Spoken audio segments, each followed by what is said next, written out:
welcome you to a new vlog. Just a disclaimer, my videos are going to be mobile quality for a couple of weeks. Unfortunately, what happened was, I am really bad about taking care of my possessions. So I have dropped that vlog camera one too many times, and the flip out screen said, goodbye everyone. I decided to send her in for repairs instead of buying a new one. I have no idea how much that's gonna cost, and I'm nervous. All that to say, we're gonna be having some phone vlogs for a couple of weeks. But at the pace I'm vlogging, maybe it'll just be one vlog. This is just the low quality vlog, apparently. But I wanted to welcome you by talking about what I'm currently reading, because this is a reading vlog.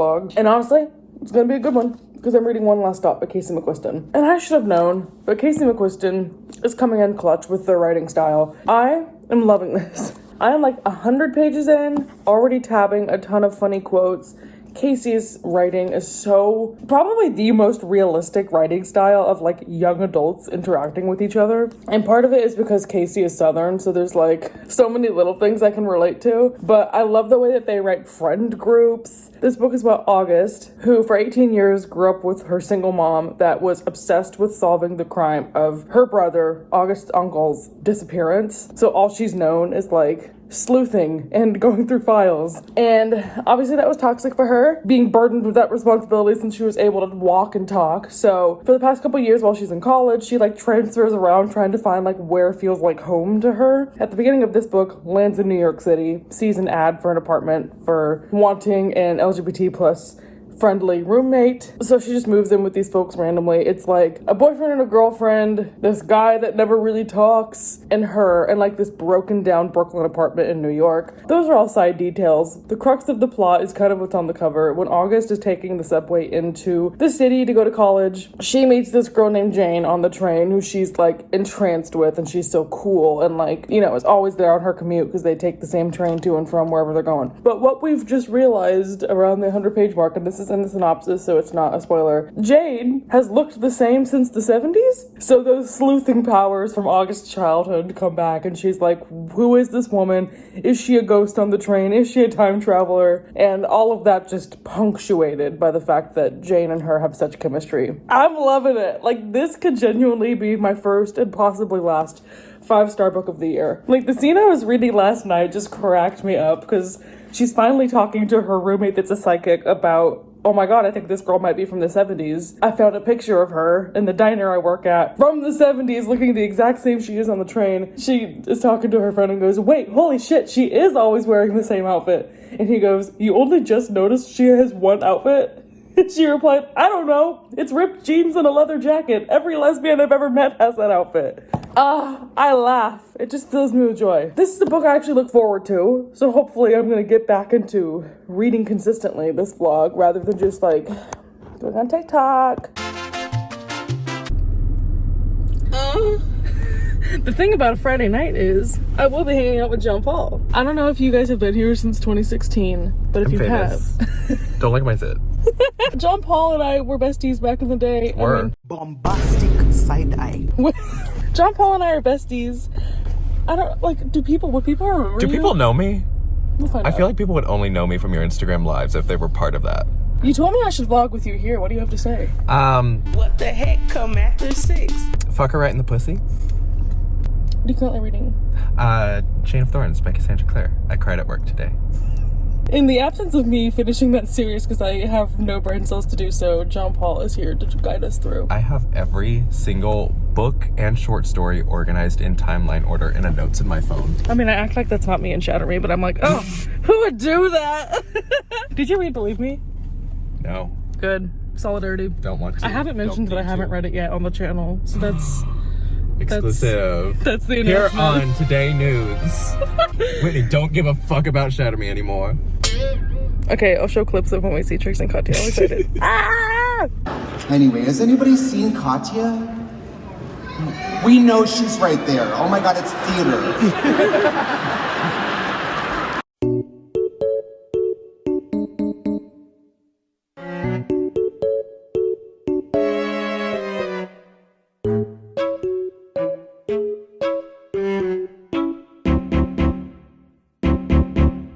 You'll have to excuse me not recording this entire weekend, but I feel like I have good excuse because look who's in Texas! Beautiful lighting. amazing. Only studio lighting in this apartment. Also If you say- don't know, what? Nothing. This is my best friend Bonnie. She's from Wisconsin. She quit YouTube. Everyone send hate comments down below. I have been bullying her to come to Texas for like 2 years, and we finally made it happen. We've been fucking around and finding out for the past couple of days. I have excuse to finally record because we went to a bookstore and we both have a little haul. And I have an unboxing because I got something in the mail. Do you want to show what you got first? Yes, I got one little thing. Nevermore. This is by Jessica Townsend, which is like this middle grade fantasy. That's all I know. It was really popular a few years ago. It's really good. I read it. Yeah, I never got around to it, so saw it there for $4.50. I was like, why freaking not? Now you have a book to read home on the plane or put on your TBR pile and not touch for 3 years. That's more like it. I got 2 books. The first one I like gasped and couldn't If you hadn't believe. found that first, I would have taken it. I didn't know that. Do you want it? No. Okay. This is volume 4 of Heartstopper, which is the most recent one, right? Yep. So I was like, You're coming home with me. and this is we went to Recycled Books up in Denton, which is like the cutest bookstore. How'd you like it as your first impression since I've been there a super million times? I loved it. I loved all the little nooks and crannies. Did I pay you to say this? Yes, I have a gun. There's You were like- actually, Rosie is holding a gun to my head. The entire bookstore, there's like no new books. It's all used books. So I was shocked that this was here like mint condition and $7.50. I feel like this is $17.50 on Amazon. So I said, thank you. Next. And as take your birth control. It's my mom again. Okay, and then as I want to do in a used bookstore where things are $4 if they're a paperback, I saw this and it just looked cute. I've never heard of it. Am I probably never gonna read it? Absolutely. The Hotel Between by Sean Easley. Look at this cover! I typically don't gravitate toward middle grade because sometimes reading silly things is hard, but it just sounded so cute and this cover was amazing. I didn't even check if this is the first book in a series, but it has to be, right? We'll find out. It looks so, like, come on. I don't even want to look it up on Goodreads and see that it has like a 2.8 rating or something. But yeah, those are the 2 books that I got. I've read one of them, so I'm allowed. I feel like I can justify that away. And then I have an unboxing. I think I told you that I got this, but you don't remember I what don't it is. remember. Oh, you did tell me that you got that. So, I actually, hold on to this because I have the other one I haven't shown yet. BRB. I have an assistant now.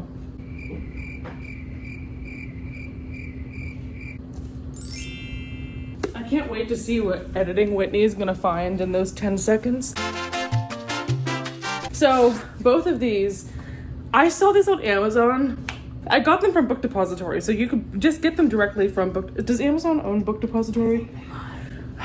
Sell your soul to the devil and get these, and get these on Amazon. I saw these covers of these classics. There's only like 6 or 7 of them, but as I'm a self-proclaimed Gatsby fanatic, you're joking. And then the other one I loved is Miss Frankenstein. Like, are you joking? Beautiful. So pretty. Gorgeous. So pretty. Unreal. Honestly, I thought I liked this one more, but now in person, Oh yeah, I think Gatsby's better. Gatsby wins. I loved Frankenstein. If you haven't read Frankenstein, you would love it. It's so good. Well, the first time that I saw Pinocchio as an adult, I was like, the entire plot of it in my head, I'm gonna struggle with this. The entire plot of Pinocchio in my head was like, this boy's nose grows when he lies, because that's like the pop culture thing about Pinocchio. Yep. That is this much of the movie, and the rest is like, I want to be a boy or whatever. I want to be a real boy. Yeah, and I feel like Frankenstein's the same way, where like society makes it into it's a monster, but the whole book is like something else, and it's like a little bitty part of it. It's so good. It's such like a morally gray. Should we reread it and I read it with you for the first time? I mean, maybe sometime. Do you want this copy? You can have it. Okay, we're gonna buddy read. Okay. Chapter 1. Ready? Not right now. Okay. That's our book haul. And we're together in my apartment. And we're burping. And Mr. Gordo is here. Speak, Valentina. I lied. Are you stinky? We're probably gonna watch SpongeBob and not read. I did read like 20 pages of One Last Stop while you were asleep, but I don't have significant enough footage to do a reading vlog. Maybe I'll put together some clips of our escapades over the past few days.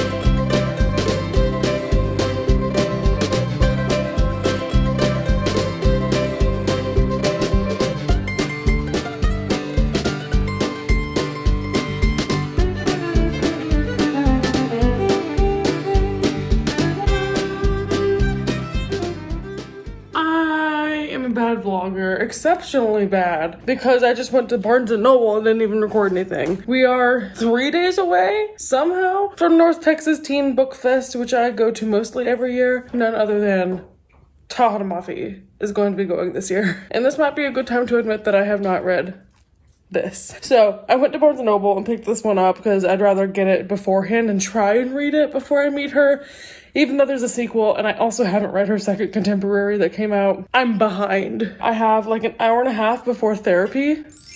And today was a hard day. I think I need like a self-care moment, and I'm gonna go in the bath and read this. I started page 1 and already I was like, I don't know if I'm gonna like it. Like, we all know that tahereh mafi doesn't do world building really well, so I'm kind of nervous on like a new series and how she would develop that versus like Shatter Me Like I Know the Back of My Hand. Already, the writing style is just so nostalgic. Like, I don't think there's any way that I could not enjoy it. Like, maybe it's not a 5-star book, but I guarantee I'm going to be like, oh, I love her writing, I miss her, and like not give it a bad rating, whatever.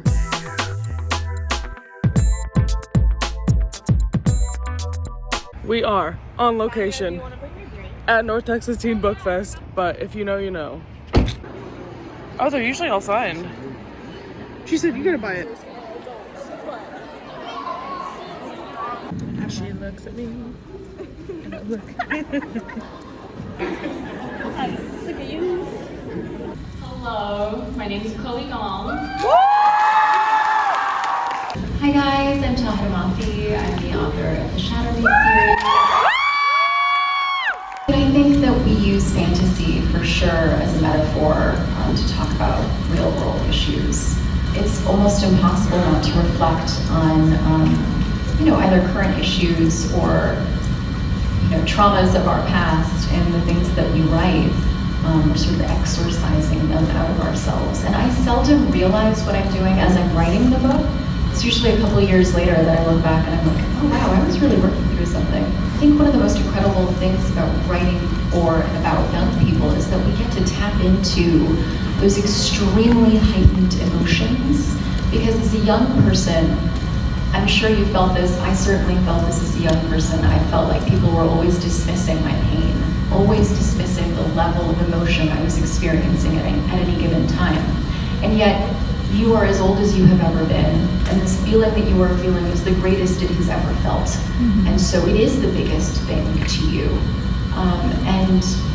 It's like the first love you ever experienced is the greatest love you've ever felt. The first betrayal you've ever experienced is the greatest betrayal you've ever felt. More than anything else, what I'm trying to do when I write any book, whether that's a work of realistic fiction or a work of fantasy, is to tell young people that I see and recognize their pain.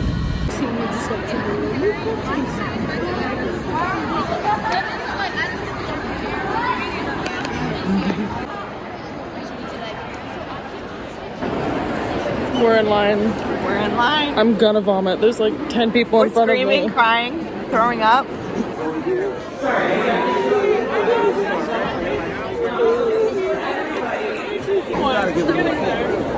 There's no money in it. It's for you. I will always remember that. I mean, it's been 10 years since I bought chocolate. For me, it's also insane. You were there in the beginning. I know. I'm trying not to have a god complex about it. I'm like, you guys don't know what the Ignite tattoo stands for?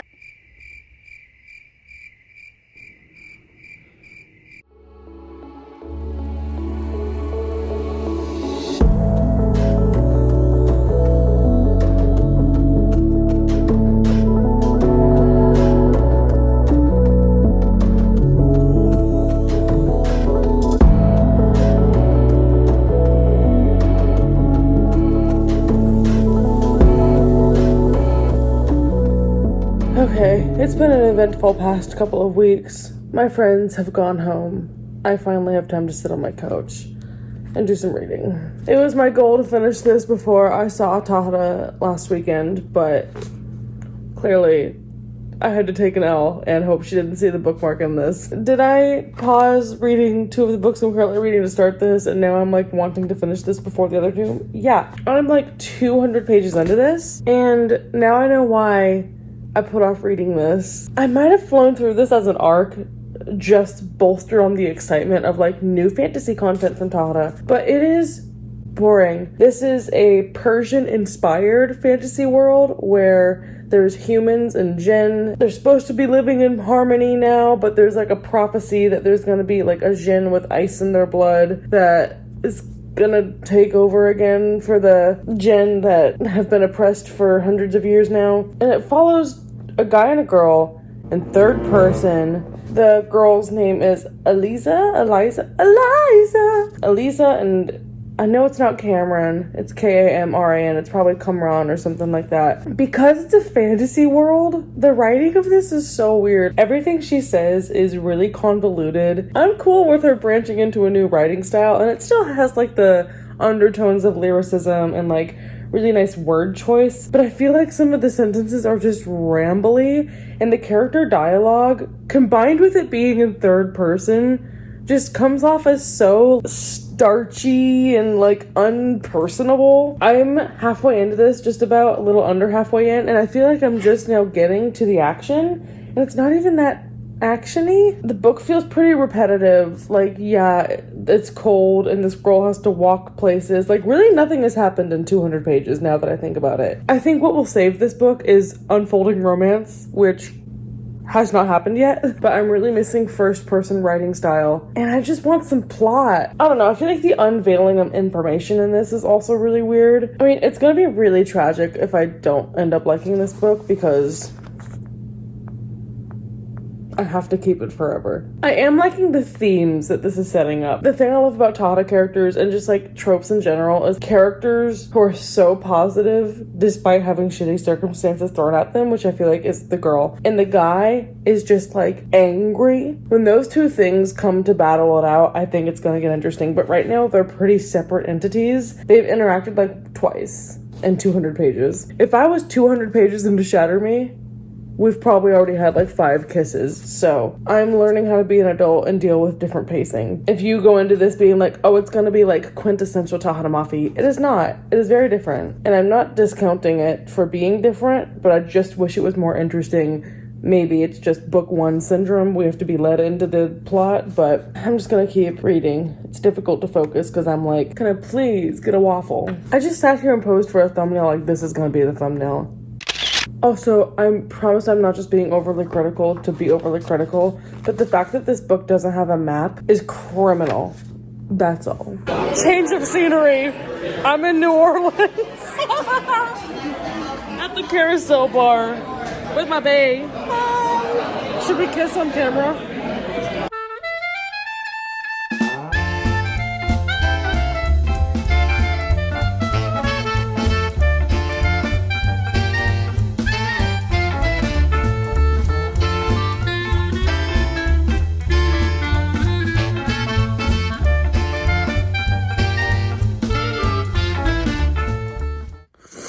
No, I had a great day at work today. Why do you ask?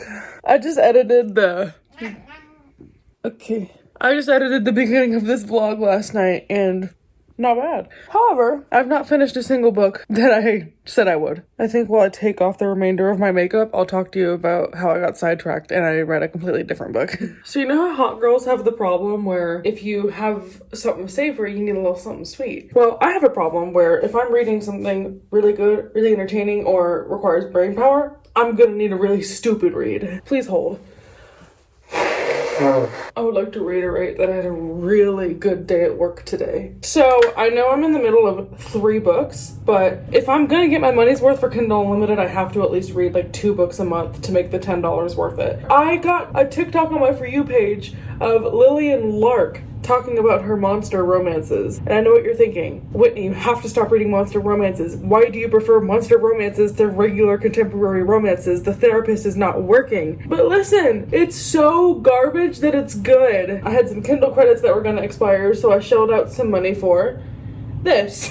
So I read Stalked by the Kraken, and here's my excuse. This is the first book in a series, and the whole foundation of it is like this one character is a matchmaker between like different kind of species, and the first book is about that character, and she's gonna be like the recurring person throughout the whole series. So I was like, let me just get the foundation. And I will admit, I'm still not sold on testicles.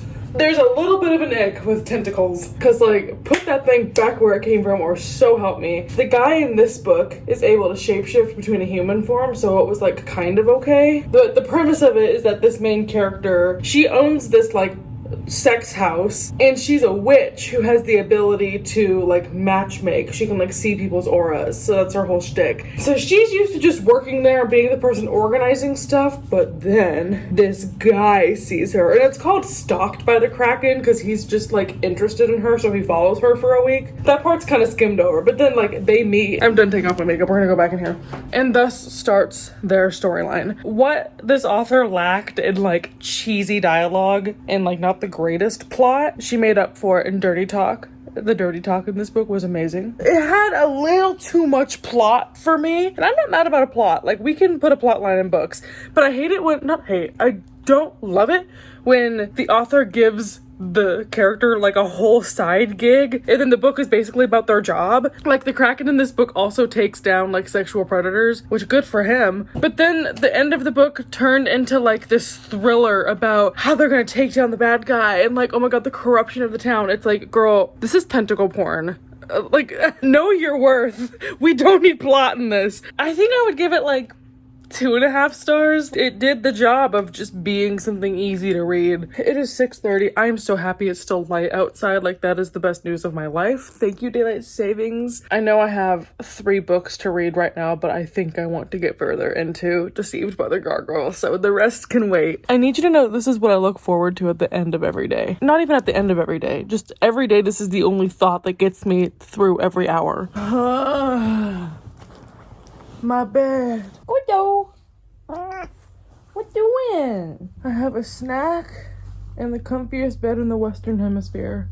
Let's hope I read and don't fall asleep, because that is also very likely. Hi, Krusty Crew. It's a Friday night. I was just vibing and I was like, let me finish my book. The first 400 pages of this book, boring, meandering. The last 100 pages, tea, gossip, shenanigans. So many things fell into place and made me be like, I mean, my biggest gripe going into this was that I felt like it was a very setup book and not a lot happens, because it's like laying the foundation for other things to happen in future installments. And the last page of this book literally made me be like, how dare you make the last 10 pages of this book be so good? I'm so glad the sequel's already out. I'm probably gonna read that pretty soon, even though I was kind of expecting I would finish it and be like, whatever. No, I finished it like, excuse me? I don't really love the characters. I like the function that they have in the story, and I like the little tidbits you learn about them, but they don't feel like real jump off the page characters, especially since it just introduced like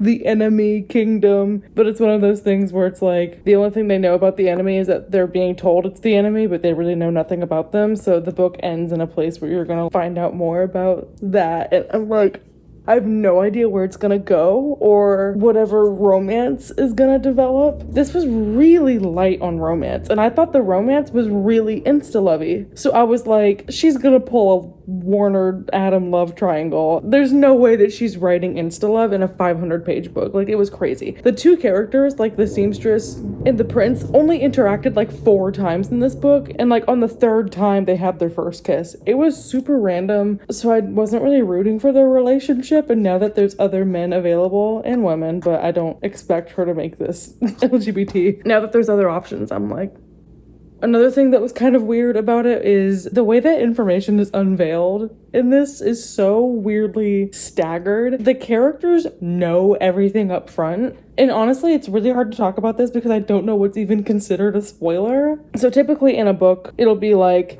here's what we know at the beginning. As the characters go on their journeys, they start to learn more information about themselves and their world, and like they do some sleuthing. But in this one, it's like all the characters already know everything, but it's just being revealed to the reader at seemingly random points, like, oh, by the way, there's a prophecy, and oh, by the way, she does this, and oh, by the way, she has this power, and oh, by the way, he has this tattoo and this prophecy. I'm like, it feels like we needed to get that information all up front, but then there would have been no like reveals toward the back half of the book, so she just unveiled that. But there's a lot of world building, and I was not expecting this to be strong with world building, and yet I kind of like it. It definitely needs a map. Like, I hope the second one they added a map. This was like a 3.5 stars the whole way through. The ending was so good, but I don't think it pushes it to a 4 stars. So I'm going to sit there at a 3.5.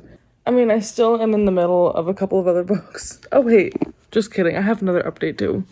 I'm not proud, but I did start and finish the sequel to Stalked by the Kraken. So I read Deceived by the Gargoyles, which is by the same author. It's the second book in that like bathhouse love matchmaking series. So this book follows Grace, who's another witch, and once again is tired of dealing with men who aren't it. So she goes to this matchmaking service and gets paired with Elliot, who's a gargoyle. It's called Deceived by the Gargoyle because he's already a member of a different clan and he's like mated to 2 other gargoyles, but he's so attracted to her that he wants to persuade her to join his clan and like be part of the throuple or polyamory. And then, as this author likes to do, she also throws in like a thriller element of it where this girl's ex-boyfriend is kind of crazy. So then the clan ends up having to like protect her and she has to go stay with them. So then they start to get closer. My phone died in the middle of that last clip. So I have migrated to bed where I will soon be falling asleep because tomorrow I have to go volunteer again at that bookstore. Anyway, the only really remaining thing I had to say is I loved the 3 characters. They were all very different and it was interesting with like the slow burn and the power dynamics already in the clan. I do want to complain again that most of this book is like about the characters and like the emotional journey of being together, but then at the end it throws in some weird ex-boyfriend drama, and I would so much rather have a 3rd act breakup than for them to just be like, all right, we gotta go solve this real quick and like bust this guy. As a girl who does not care about crimes, thrillers, mysteries whatsoever, I'm like, me. I really could do without those. For if every book in the series is gonna have something like that, I'm gonna consistently take off a star for it because could not care less. But yeah, I think I'm gonna give that one like 3 stars. I think this one was a lot more heartfelt than book 1. I cried during a scene in it. I'm just now remembering. It's very easy for me to just want to skim read romances that have really boring plot in between like the romantic scenes. Not even just like sex scenes, but I only want to read about the love interests interacting. But this author is similar to Catherine Moon, where the plot surrounding the relationship is also pretty interesting. So it's a 400-page ebook, and I read the entire thing other than like 20 pages at the end of where they're solving the crime, and I was like, okay, yep, I know it's gonna work out and they're gonna get him. I can just skip this part. I never claimed to have good taste in books. Rosie is just here chilling, wanting butt scratches. I think this is the best time to close out this vlog, so I hope you are having a good day. As always, I'd be interested to hear what you're reading and if you're liking it or not. Thank you for joining me again. All right, good night, everyone.